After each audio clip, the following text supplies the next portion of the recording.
Ace Frehley's. That's the best solo album, the Kiss solo album. That Ace's is the best. Yeah. And by the way, Ace Frehley did a voice on our show this season. So did Dave Grohl. Wow. Yeah, it's hilarious. It's awesome. And Mastodon comes and does some voices.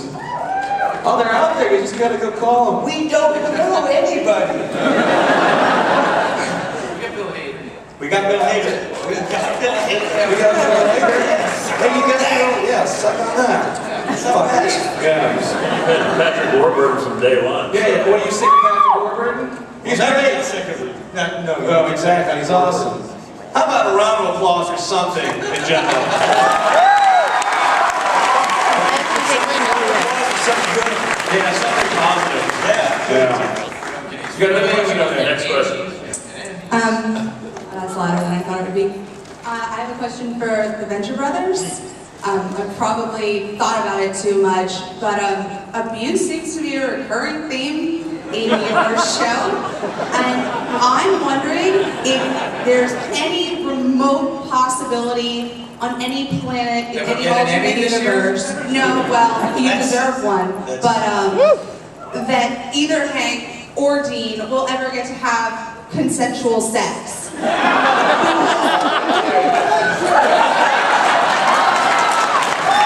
You've alluded to some pretty horrible stuff that's happened to Hank, and Dean's just hopeless. And Are you volunteering?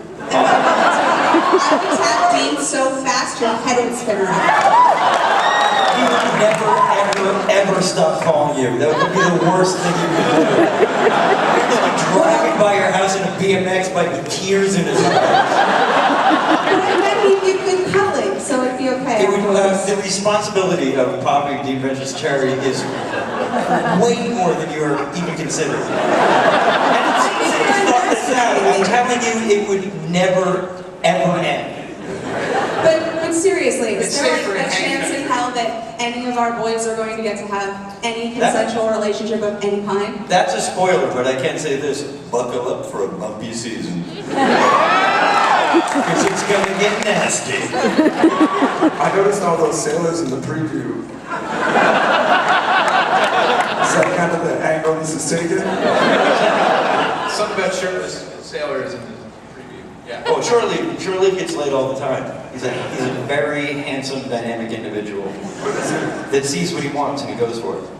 Is what he wants the boys?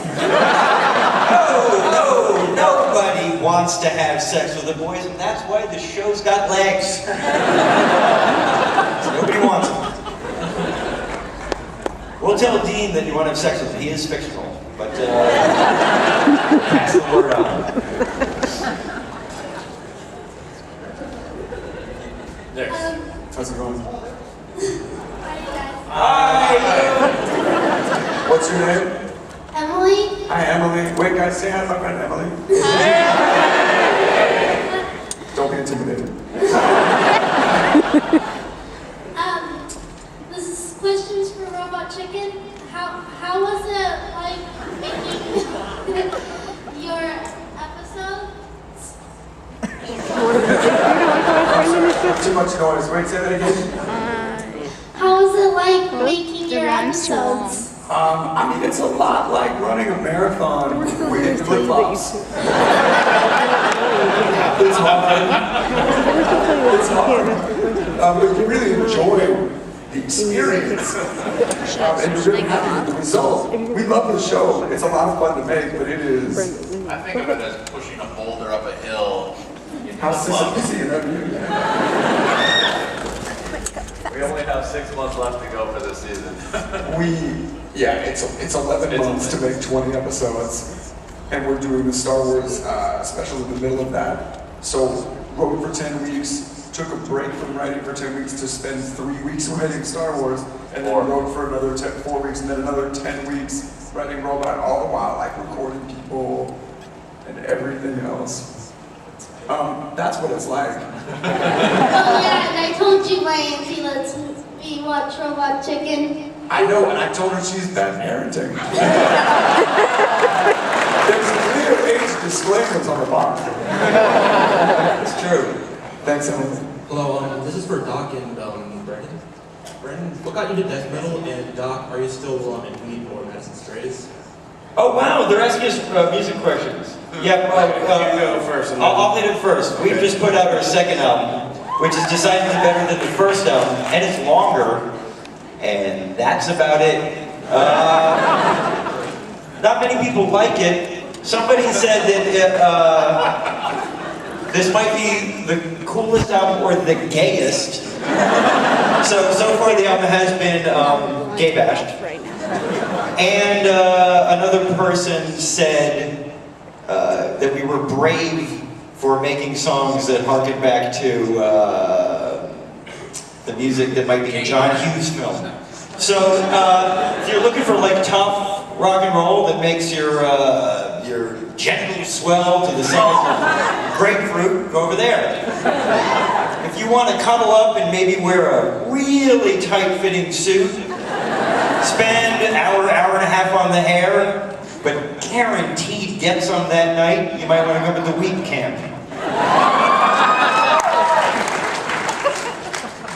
I guess I just discovered it one day. I'm sorry, that was it. That's all I got. No, actually, I'll tell you, I think in suburbia, at some point you're going to cross paths with a guitar. Most of you have, some of you.